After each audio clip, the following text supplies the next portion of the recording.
So we have yet another nugget of wisdom from the internet. This one refers to the fact that the current generation, well, actually all generations now, are addicted to mobile phones.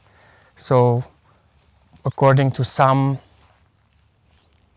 sources online, there's a lot of articles which says that we are too addicted to these devices because we spend so much time on them. And it sounds reasonable to believe so if we choose to not use rational thought and critical thinking. And there is some truth to that to a certain degree, because there are people who just waste time doing nothing constructive on these devices. But once we start analyzing, we can easily debunk this myth, because we're not addicted to the device itself. This device is turned off right now. It doesn't have any Wi-Fi, it doesn't have any battery, so it's just a piece of hardware. There's not much I can do with it. I can hold it in my hand, maybe I can throw it, or not much else. It's just like a brick, an expensive electronic brick. So we're not really addicted to the devices themselves. We are comfortable and passionate about communicating with each other, and this device allows us to do that. We can communicate with anybody in the world as long as they have another device and internet. We can text them, call them, so voice, and then we can also do video chat, live video chat, which is amazing. To be able to communicate with anybody anywhere in real time is amazing.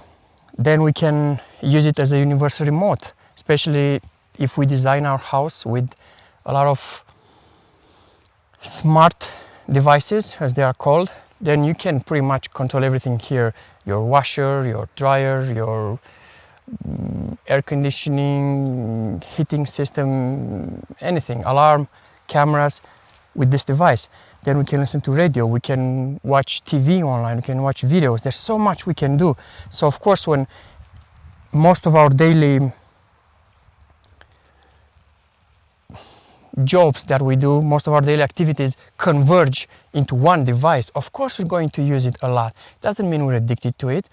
If it has no internet or no battery, it's useless to us. So we're not addicted to the device itself.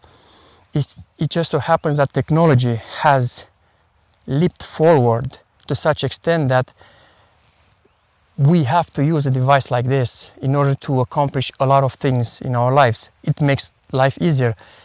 And I think this is the job of technology, to make life easier.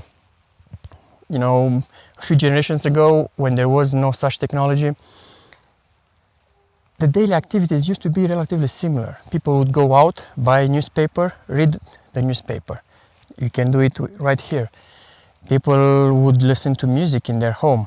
You can do it right here. People were calling each other on a classical phone, the one that had the dialer, the round dialer, the wheel dialer. You can do this here, much easier. So everything that used to be done before throughout the day, and it looked like people were not addicted to one thing because they were going different places to achieve different things. Now you can do all of this with one device and much, much more. So it seems like we're addicted to them, but we're not. We're just using them to make our lives easier and better. There is truth to it, yes, that some people are using it for just wasting time, stalking people online, watching their ex-lovers, posting what they eat today, what coffee they drink, where they go. Pretty much useless information, in my opinion. And if you spend your time like that, of course, somebody might say that you're addicted to a device, but you're actually addicted to the end result of using this device, not the device itself. But it's the same with any piece of technology, even a basic one. We can use an example of a knife. You can use a knife to slice bread, or you can use a knife to spread butter or to slice somebody's throat, right? So it doesn't mean you're addicted to knives. It doesn't mean you're a criminal. It just means that one tool can be used positively or negatively. The same with this device. So it's up to us how we use technology. Do we use it to enhance our life and better ourselves and accomplish more in less time? Or do we use it to just become vegetable brain and waste our time and waste our life using a device like this for no constructive reason whatsoever? So the technology itself is not bad, the devices are not bad, they're not addictive. We choose how to use them, and we choose if we become addicted to time-wasting activities, or do we use them constructively in any way that serves us better. So in my opinion, this is yet another myth that is somehow being spread online, maybe to attract readers and clicks on the websites, I don't know, but it doesn't hold true. We're not addicted to these devices, and you don't have to take my word for it. Just let your phone run out of battery and then see how often are you going to use it. You're not going to use it at all. Or disconnect it from Wi-Fi and see how are you going to use it. It's true that children seem to be more addictive because they're way ahead of us. You can have a 3-year-old playing with a tablet or a mobile phone probably better than many of us are able to do. So they're catching up very fast. They're very